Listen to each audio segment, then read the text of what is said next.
किशन नाम का लकड़हारा जंगल में मेहनत से लकड़ियां काट रहा था। कुछ देर बाद उसे प्यास लगने लगी। उसने अपनी कुल्हाड़ी नीचे रख दी और एक वृक्ष के नीचे बैठकर सुस्ताने लगा। कुछ दूरी पर सुखिया नाम का एक बूढ़ा लकड़हारा बैठा था, जिसके हाथ अब मेहनत करने के काबिल नहीं थे। वो अक्सर शाम तक यूं ही बैठा रहता था। अरे ओ किशन, क्या बात है भाई? ये लकड़ियां काटते काटते अचानक से रुक क्यों गए? क्या हो गया? अरे कुछ नहीं सुखिया चाचा, थोड़ी थकान और थोड़ी प्यास लग रही है तो मैंने सोचा कि थोड़ा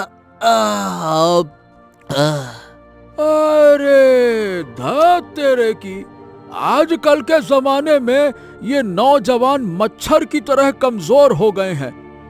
मेहनत होती नहीं इनसे। अरे तुमको पता है, तुम्हारी उम्र में जब मैं था ना तो सुबह से शाम तक लगातार दनादन लकड़ियां काटता था।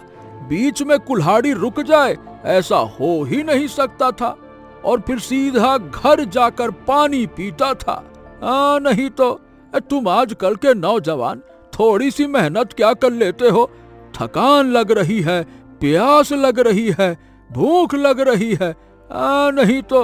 किशन मुस्कुराया।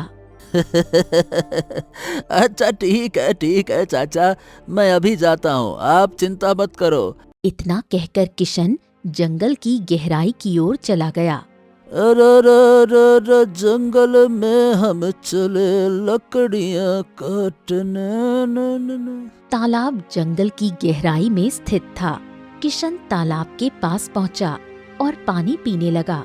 पानी पीकर वो जैसे ही वापस लौटने वाला था, अगले ही पल रंग बिरंगी चमक के साथ तालाब के किनारे एक सोने का हंस प्रकट हुआ।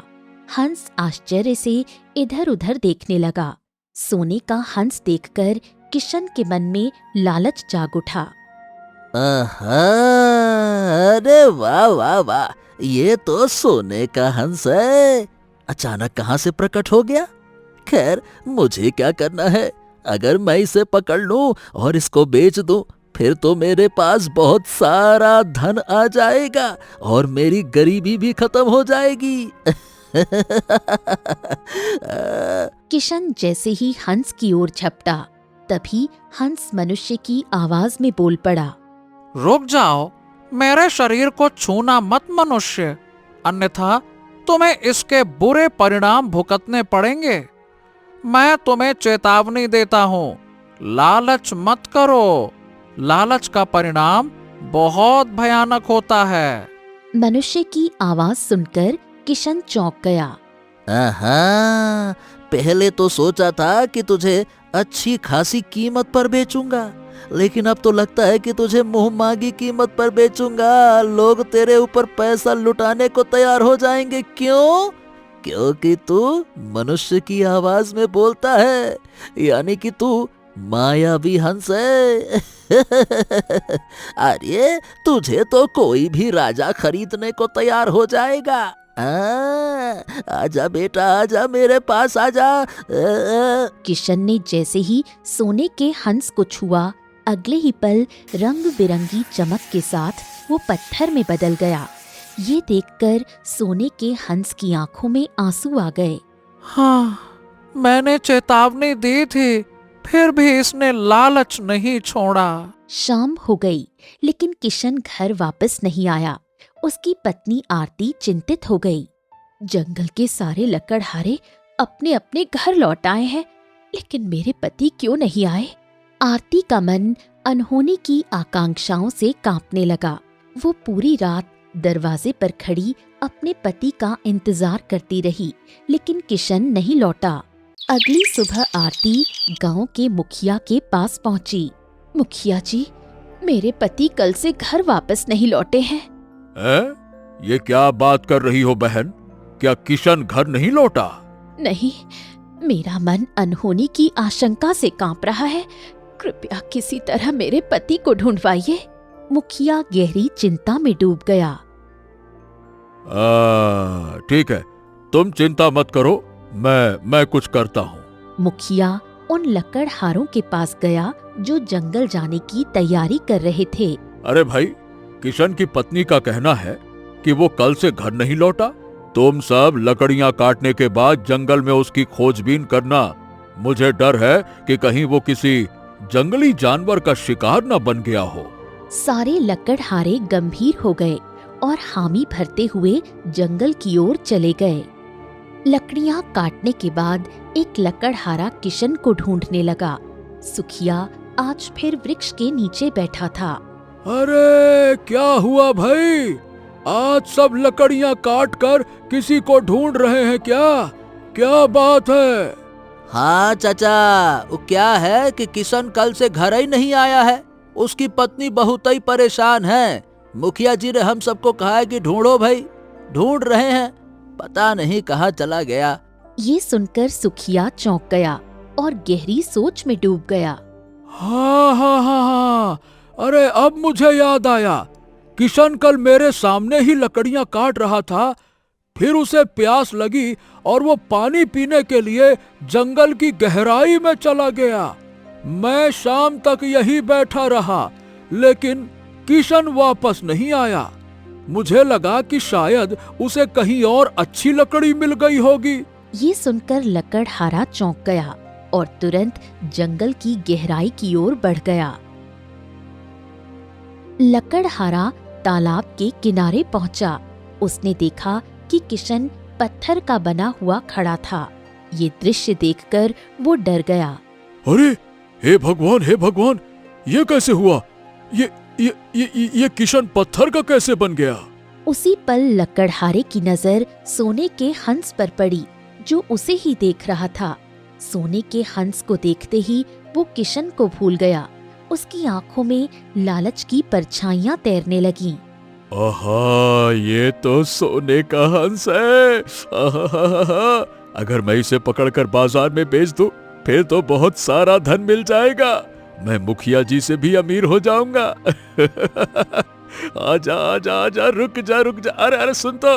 लकड़हारा जैसे ही सोने के हंस की ओर बढ़ा, देखो, आगे मत बढ़ो मनुष्य, मैं तुम्हें चेतावनी देता हूँ। लालच बहुत बुरी बला है, इसके बहुत गंभीर और बुरे परिणाम होते हैं। क्या तुम अपने मित्र की हालत नहीं देख रहे? लेकिन लकड़हारा लालच में अंधा हो चुका था। उसने सोने के हंस को छू लिया। अगले ही पल वो भी पत्थर में परिवर्तित हो गया। जब दूसरा लकड़हारा भी अगले दिन अपने घर नहीं पहुंचा, तो पूरे गांव में चिंता की लहर दौड़ गई। गांव का मुखिया गंभीर अवस्था में चौपाल पर बैठा था। सभी लकड़हारे उसके सामने बैठे थे। हाँ, तो भाई बात ये है कि परसों किशन गायब हुआ और कल दूसरे लकड़हारों का गायब होना, ये तो भाई बहुत चिंता का विषय है। हाँ, बिल्कुल सही बात है मुखिया जी, आप सही कह रहे हैं। अब तो हमारी पत्नियां भी हमें जंगल भेजने से डरती हैं। सब मना करती हैं, बोलती हैं घर बैठो, कहीं ना जाओ। बात तो सही है, जान है तो जहान है। जंगल में बहुत सावधानी से जाना और कोशिश करना कि शाम से पहले ही वापस आ जाना। कुछ देर बाद सभी लकड़हारे जंगल में लकड़ियां काटने चले गए। उन लकड़हारों में अर्जुन नाम का एक चतुर लकड़हारा भी था। अर्जुन एक वृक्ष के नीचे बैठा गहरी सोच में डूब गया। समझ नहीं आता कि आखिर ये किशन और बाकी के दूसरे लकड़हारे अचानक से लापता कहाँ हो गए। तभी उसके कानों में सुखिया की आवाज टकराई, जो सामने ही बैठा था। परसों की बात है। किशन तालाब का पानी पीने गया था और वहां से वापस नहीं आया बेटा। कल वही दूसरा लकड़हारा किशन को ढूंढने जंगल की गहराई में गया और वो भी वापस नहीं लौटा। मुझे लगता है कि उस तालाब के पास कोई रहस्यमयी घटना घट रही है। इसीलिए मैं कहता हूं कि तुम वहां मत जाना और गांव के सभी लकड़हारों को भी सचेत कर देना कि तालाब की ओर ना जाए। पानी पीने के लिए कोई दूसरा तालाब तलाश कर ले, ये ज्यादा बढ़िया रहेगा। हाँ, अरे भाई जान है तो जहान है, नहीं तो कोई क्या करेगा।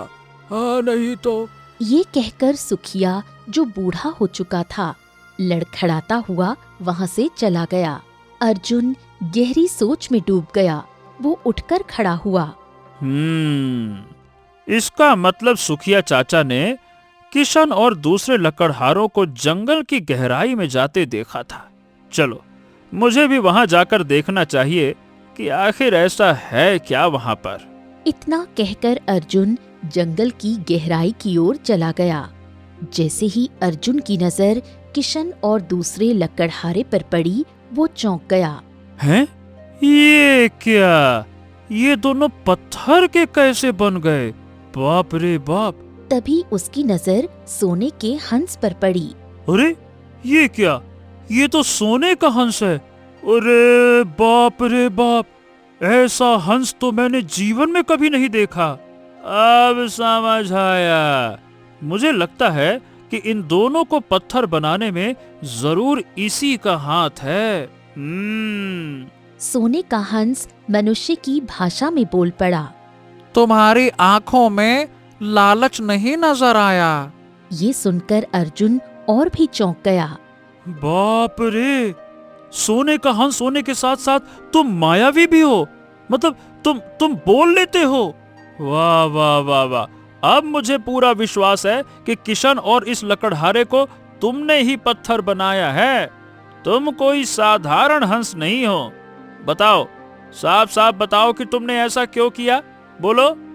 देखो, इन दोनों ने लालच का परिणाम भुगता है। मैंने इन्हें चेतावनी दी थी कि मुझे हासिल करने का प्रयास मत करो, लेकिन इनके मन में लालच भर चुका था, इसीलिए इन्हें सजा मिली। अर्जुन और अधिक गंभीर हो गया।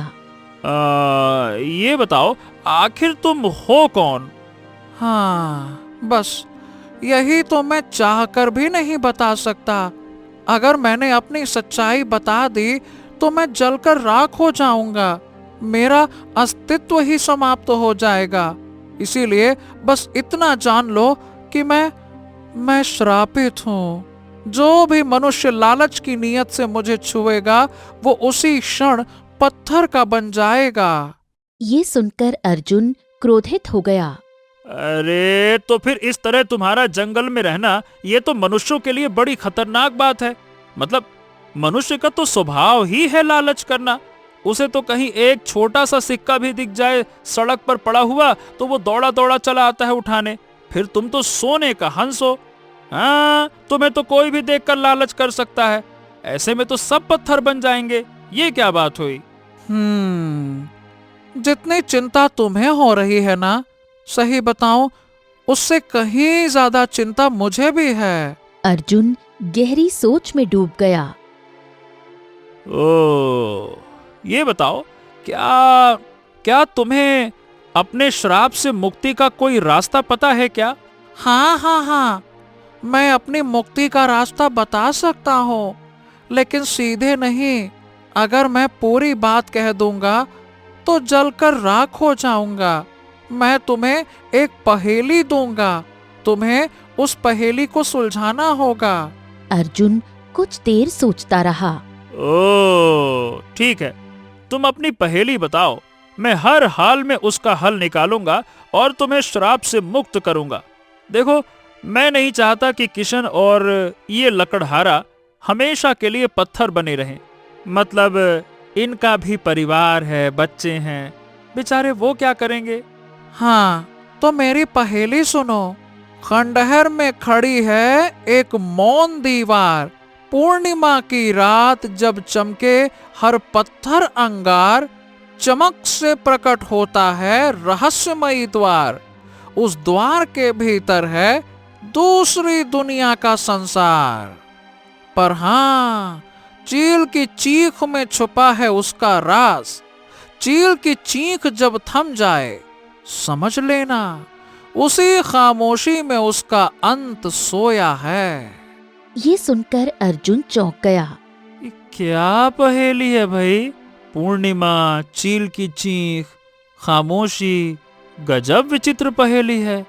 हाँ, विश्वास करो, अगर तुम इस पहेली को हल कर लोगे तो तुम मुझे भी मेरे श्राप से मुक्त कर सकते हो और अपने इन दोनों मित्रों को भी।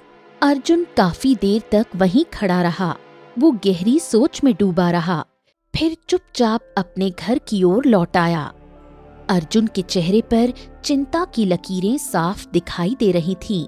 उसे देखकर उसकी पत्नी गौरी घबरा गई। क्या हुआ? क्या उन दोनों लकड़हारों का पता चला? हाँ, नहीं। फिर आपके चेहरे पर इतनी चिंता क्यों दिखाई दे रही है? अर्जुन ने गौरी को पूरी घटना बताई। ये सुनकर गौरी चौंक गई। तो क्या तुमने ये बात गांव के मुखिया को नहीं बताई? तुम्हें बताना चाहिए था कि वो दोनों लकड़हारे पत्थर बन चुके हैं। बताना तो चाहता था, लेकिन जानबूझकर नहीं बताया। अगर गांव वालों को पता चला तो वो कुछ नहीं कर पाएंगे। या तो वो सोने के हंस को मार देंगे और वो दोनों हमेशा हमेशा के लिए पत्थर ही बने रह जाएंगे, या फिर गांव वाले क्या करेंगे कि लालच में आकर हंस को पकड़ने की कोशिश करेंगे और खुद भी पत्थर बन जाएंगे। इसके अलावा गांव वाले कुछ भी ना कर सकते। हाँ। गौरी गहरी सोच में डूब गई। तो फिर तुम क्या करना चाहते हो? मैं इस पहेली को हल करना चाहता हूँ, लेकिन समझ नहीं आ रहा कि इसका रहस्य क्या है। गौरी ने पहेली की पहली पंक्ति दोहराई।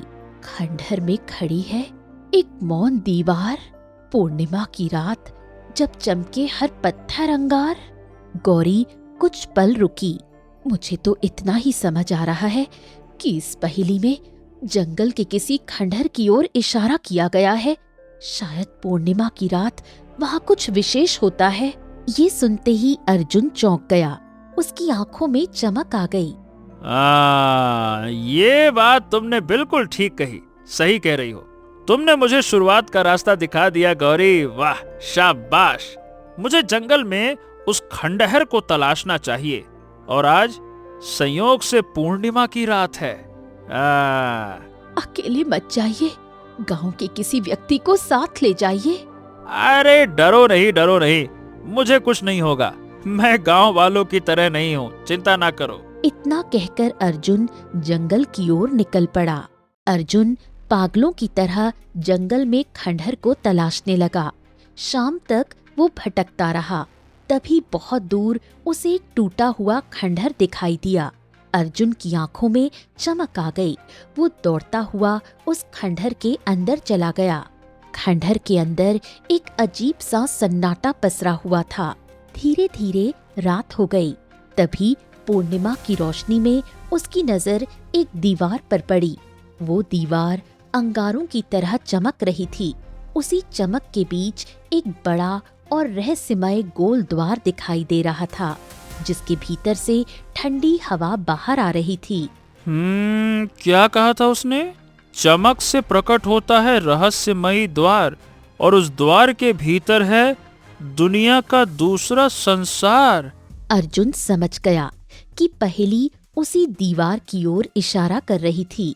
बिना देर किए अर्जुन ने उस द्वार के भीतर कदम रख दिया। अगले ही पल अर्जुन खुद को एक अलग ही जगह पर खड़ा पाता है। सामने का दृश्य देखकर वो सन्न रह जाता है। उस नगर में घरों से लेकर हर चीज सोने की बनी हुई थी। हाँ, अरे ये क्या? बाप रे, ऐसा लग रहा है जैसे मैं किसी स्वर्ण नगरी में आ गया हूँ। बाप रे बाप, दादा रे। लगता है कि ये कोई दूसरा ही संसार है। अर्जुन पीछे मुड़ा, लेकिन वो द्वार अब दिखाई नहीं दे रहा था। ये देखकर वो और भी चौंक गया। लगता है कि ये कोई दूसरा ही संसार है। अर्जुन उस नगर में आगे बढ़ने लगा। चारों ओर अजीब सन्नाटा पसरा हुआ था। तभी उसकी नजर सामने खड़े हुए मनुष्यों पर पड़ी। वो सभी पत्थर के बने हुए थे। उन्हें देखकर अर्जुन बुरी तरह चौंक गया। ये क्या? यहाँ जितने भी मनुष्य हैं सबके सब पत्थर बने हुए हैं। ये क्या चक्कर है? आखिर इस स्वर्ण नगरी का रहस्य क्या है? यहाँ के निवासी कौन हैं? समझ नहीं आता। अर्जुन उस नगर में टहलते टहलते एक घर के सामने पहुंचा, जो पूरी तरह सोने का बना हुआ था। घर का मुख्य द्वार खुला हुआ था। अर्जुन द्वार पर खड़ा ही हुआ था कि उसके कानों में पंखों की जोरदार फड़फड़ाहट सुनाई दी। अर्जुन ने देखा दूर से एक विशाल चील उड़ती हुई उसकी ओर आ रही थी। तभी किसी ने अचानक अर्जुन का हाथ पकड़ा, उसे घर के अंदर खींच लिया। अर्जुन को कुछ समझने या सोचने का मौका ही नहीं मिला। अर्जुन ने जब सामने देखा तो एक सुंदर युवती खड़ी थी, जिसने राजकुमारी जैसे वस्त्र पहने हुए थे। वो अर्जुन को घूर रही थी। कौन हो तुम? पहले ये बताओ कि तुम कौन हो? मेरा नाम राजकुमारी सौम्या है और मैं इस नगर की राजकुमारी हूँ। अगर मैं तुम्हें अंदर ना खींचती तो ये चील तुम्हें देख लेती और जादू करके तुम्हारा खून पी जाती, क्योंकि तुम मनुष्य हो। ये सुनकर अर्जुन चौंक गया। अगर मैं मनुष्य हूँ तो फिर तुम कौन हो? अगले ही पल रंग बिरंगी चमक के साथ राजकुमारी सौम्या एक परी के रूप में प्रकट हो गई। मैं एक परी हूँ और तुम इस समय परी लोक में खड़े हो। अब बताओ तुम यहाँ तक कैसे पहुँचे? अर्जुन ने पूरी घटना उसे बता दी। ये सुनकर परी की आंखों में आंसू आ गए। समझ गई, इसका मतलब तुम मेरे पति से मिलकर आए हो। अर्जुन और भी चौंक गया। क्या बात कर रही हो? तुम्हारा ये क्या मतलब क्या है? रंग बिरंगी चमक के साथ परी फिर से राजकुमारी सौम्या में बदल गई। कुछ समय पहले हमारे इस परी लोक में सब कुछ ठीक था। मेरे पति राजकुमार आदित्य के शासन में ये पूरा लोक बहुत खुशहाल था। राजकुमारी सौम्या की आवाज भारी हो गई। लेकिन एक दिन मेरे पति को पता चला कि परी लोक में एक बूढ़ी डायन कोई विशेष काली विद्या कर रही है। उसका उद्देश्य पूरे परी लोक पर कब्जा जमाना था। उसने अपने प्राण किसी अद्भुत वस्तु में कैद कर रखे थे, इसलिए उसे किसी भी हथियार से सीधे नहीं मारा जा सकता था। राजकुमारी सौम्या कुछ पल चुप रही। ये सुनकर मेरे पति बहुत चिंतित हो गए और फिर एक दिन। सौम्या, उस बूढ़ी डायन का अंत करना बहुत जरूरी है। अगर उसका अंत नहीं हुआ तो वो हमारी परीलोक के लिए एक बहुत बड़ा खतरा बन जाएगी। मैं जानती हूँ स्वामी, लेकिन आप भी जानते हैं कि हमारे परीलोक के विद्वान साधु संत भी उसका मुकाबला नहीं कर सके। उन्होंने अपने पवित्र मंत्रों से प्रहार किया, पर उसका कुछ नहीं बिगाड़ पाए। ये सुनकर राजकुमार आदित्य गहरी सोच में डूब गया। तो फिर हमें परीलोक की प्राचीन किताब ढूंढनी होगी और उसमें लिखे मंत्रों से तपस्या करनी होगी। और उससे क्या हासिल होगा? उन मंत्रों की तपस्या से परीलोक की देवी प्रकट होती हैं। देवी परीलोक के बारे में सब कुछ जानती हैं।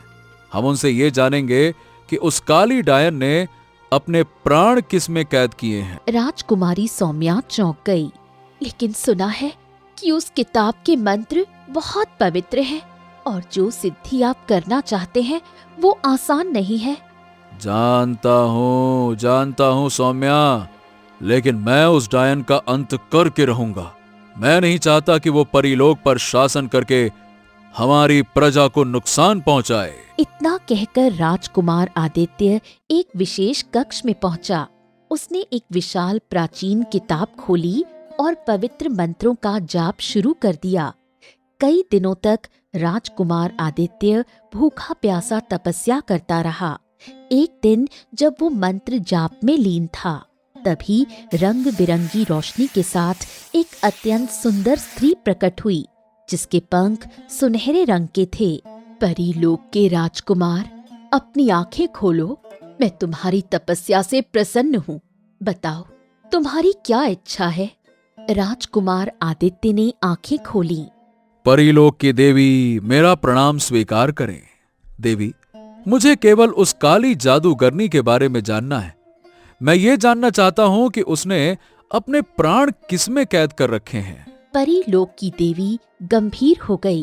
अगर मैं ऊंचे स्वर में बोलूंगी तो वो डायन सुन लेगी। मैं ऐसा नहीं चाहती, इसलिए मैं ये बात तुम्हें कान में बताऊंगी। देवी आदित्य के पास आई और उसके कान में कुछ कह दिया। ये सुनकर राजकुमार आदित्य चौंक गया। ओ, अगर ऐसा है तो ठीक है, मैं फिर बहुत जल्द उसका अंत कर दूंगा, बहुत जल्द। परी लोक की देवी मुस्कुराई और रंग बिरंगी रोशनी में वहां से अदृश्य हो गई। अर्जुन तुरंत अपने कक्ष से बाहर निकला और सीधा राज दरबार में पहुंचा। वो राजकुमारी सौम्या के सामने आकर खड़ा हो गया। राजकुमारी, परीलोक की देवी मेरी तपस्या से प्रसन्न हुई और उन्होंने मुझे बता दिया कि बूढ़ी जादूगरनी ने अपने प्राण किस में छुपाए हुए हैं। हाँ, सच में। ये सुनकर सौम्या के चेहरे पर खुशी फैल गई। अचानक रंग बिरंगी चमक के साथ वहाँ बूढ़ी जादूगरनी प्रकट हो गई। बूढ़ी जादूगरनी गुस्से से राजकुमार आदित्य की ओर देखने लगी। मुझे पता चला है कि तूने परीलोक की देवी को प्रसन्न करके मेरी मृत्यु का रहस्य जान लिया है, लेकिन मूर्ख राजकुमार, तू मेरी शक्ति को नहीं जानता। इस रहस्य को जानने के बाद भी तू किसी को कुछ नहीं बता पाएगा। अब तुझे पता चलेगा कि मैं कोई साधारण जादूगरनी नहीं हूँ। ये सुनकर राजकुमार आदित्य चौंक गया। अगले ही पल बूढ़ी जादूगरनी की आंखों से रंग बिरंगी किरणें निकलीं और उसी क्षण राजकुमार आदित्य एक सोने के हंस में परिवर्तित हो गया। बूढ़ी जादूगरनी जोर से हंस पड़ी। अब से तू परीलोक में नहीं रहेगा, तू पृथ्वी लोक के उस खंडहर तक पहुंचेगा जहां हर पूर्णिमा की रात अंगारों जैसी चमक के साथ एक द्वार प्रकट होता है। वही द्वार परीलोक और पृथ्वी लोक को जोड़ता है। उसके बाद तू स्वयं को पृथ्वी लोक के एक तालाब के किनारे पाएगा। वहां जाकर तू श्रापित हो जाएगा। जादूगरनी सोने के हंस की ओर बढ़ी। श्रापित होने के बाद तू चाहकर भी किसी को सच्चाई नहीं बता पाएगा। अगर सच बताने की कोशिश करेगा तो उसी क्षण जलकर राख हो जाएगा। अगले ही पल सोने का हंस रंग बिरंगी चमक के साथ वहां से गायब हो गया और उसने स्वयं को खंडहर के भीतर पाया, जहां दीवार अंगारों की तरह चमक रही थी। कुछ ही क्षणों बाद वो फिर गायब हो गया और स्वयं को पृथ्वी लोक के एक तालाब के किनारे पाया। वो बुरी तरह चौंक गया। सामने किशन नाम का लकड़हारा उसे लालच भरी नजरों से देख रहा था। पूरी कहानी सुनकर अर्जुन चौंक गया। ओ, समझ गया समझ गया। यानी कि उस बूढ़ी जादूगरनी ने परीलोक के राजकुमार को सोने के हंस में बदलकर श्रापित कर दिया और पृथ्वी लोक भेज दिया। लेकिन ये बताओ, तुम कैसे बच गई? मुझे कुछ मंत्रों का ज्ञान था। मैंने समय रहते उन मंत्रों का जाप किया और वहां से गायब हो गई। लेकिन जादूगरनी अब भी मेरी तलाश में है। क्रोध में उसने परीलोक के सभी वासियों को पत्थर का बना दिया। जो चील तुम्हारे सामने उड़ रही थी वही उसकी जासूस है। अगर वो तुम्हें देख लेती तो तुम्हें पकड़कर जादूगरनी तक पहुंचा देती और तुम्हारा खून पी लिया जाता। ये सुनकर अर्जुन सिहर उठा। ओ बाप रे बाप। अच्छा ये बताओ, मान लो कि अगर वो चील मुझे देख लेती है तो क्या होगा? वो आंखें बंद करके अपना संदेश जादूगरनी तक पहुंचा देती और जादूगरनी उसी समय यहाँ प्रकट हो जाती। अर्जुन गहरी सोच में डूब गया। अच्छा, तो ये बताओ, उस जादूगरनी का अंत क्या है? राजकुमार आदित्य उस समय पूरा रहस्य बताने ही वाले थे, लेकिन तभी जादूगरनी प्रकट हो गई और ये रहस्य अधूरा रह गया। अर्जुन के दिमाग में अचानक जैसे बिजली सी कौंध गई। वो पहेली दोहराने लगा।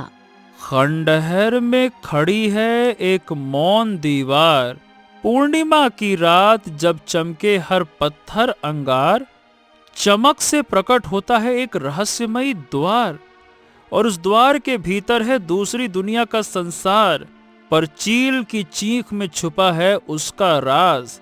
चील की चीख थम जाए तो समझ लेना उसी खामोशी में उसका अंत सोया है। इसका मतलब, हाँ, इसका मतलब चील में बूढ़ी डायन के प्राण हैं। ये समझ में आया, अब पता चला मुझे। अर्जुन की आंखों में दृढ़ता आ गई। हाँ, चलो, जादूगरनी का अंत करने का समय आ गया है। चलो। क्या मतलब? अगर तुम्हारे पास कोई तलवार है तो मुझे दे दो, मैं तुम्हारी आंखों के सामने ही जादूगरनी का अंत कर दूंगा। अब मुझे इस पहेली का पूरा अर्थ समझ में आ गया है। चील की चीख में छुपा है उसका राज। चील की चीख अगर थम जाए तो समझ लेना उसी खामोशी में उसका अंत सोया है। इसका मतलब यह है कि चील में बूढ़ी डायन के प्राण हैं। राजकुमारी सौम्या चौंक गई। समझ गई, मेरे पति तुम्हें सीधे नहीं बता सकते थे, इसलिए उन्होंने पहेली के रूप में संकेत दिया, और तुम सच में बहुत बुद्धिमान मनुष्य हो। राजकुमारी सौम्या ने मंत्र पढ़ा। रंग बिरंगी चमक के साथ उसके हाथ में एक दिव्य तलवार प्रकट हो गई। अर्जुन ने तलवार थाम ली और सौम्या के साथ बाहर निकल आया। तभी विशाल चील की नजर अर्जुन पर पड़ी। उसने आंखें बंद की। अगले ही पल रंग बिरंगी चमक के साथ जादूगरनी अर्जुन के सामने प्रकट हो गई। चील उड़कर जादूगरनी के कंधे पर बैठ गई। मनुष्य, वो भी तलवार लेकर परीलोक में। अच्छा हुआ स्वयं ही आ गया। काफी समय से मेरा मन मनुष्य का रक्त पीने का कर रहा था। उनका रक्त पीने से मैं और भी शक्तिशाली हो जाती हूँ। अर्जुन ने एक क्षण भी देर नहीं की। उसने तलवार से सीधा प्रहार किया। चील के पंख कट गए। जादूगरनी के शरीर में आग लग गई। तुझे कैसे पता चला कि मेरी मृत्यु का रहस्य इसी में छुपा है? तूने ये तो जान लिया कि मनुष्य का रक्त स्वादिष्ट होता है, लेकिन ये नहीं जान पाई कि मनुष्य बुद्धिमान भी होता है। अगले ही पल जादूगरनी जलकर राख हो गई। जादूगरनी के अंत के साथ ही स्वर्ण नगरी में पत्थर बने सभी लोग फिर से जीवित हो गए। पृथ्वी लोक में तालाब के किनारे सोने का हंस एक सुंदर पुरुष में बदल गया। किशन और दूसरा लकड़हारा भी रंग बिरंगी चमक के साथ अपनी असली अवस्था में लौट आए। हाँ, अब तुम सब श्राप से मुक्त हो चुके हो।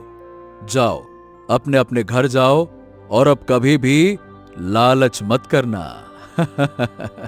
जाओ। दोनों लकड़हारे भयभीत होकर वहां से भाग गए। वो सुंदर पुरुष फिर से रंग बिरंगी चमक के साथ परीलोक पहुंचा, जहां राजकुमारी सौम्या खड़ी थी। राजकुमार आदित्य को देखकर सौम्या की आंखों से आंसू बहने लगे। अर्जुन, तुम्हारी बुद्धिमानी और बहादुरी की वजह से मैं देखो श्राप से मुक्त हो गया। अब मैं तुम्हें ऐसे खाली हाथ नहीं जाने दूंगा। ये लो। अरे लो लो लो लो। राजकुमार आदित्य ने सोने, चांदी, हीरे और मोतियों से भरा एक संदूक अर्जुन को दिया। अगले ही पल अर्जुन ने स्वयं को खंडहर के भीतर पाया। वो दौड़ता हुआ अपने घर पहुंचा और सारी घटना अपनी पत्नी गौरी को बताई। कुछ ही दिनों में अर्जुन एक साधारण लकड़हारे से बड़ा धनवान बन गया।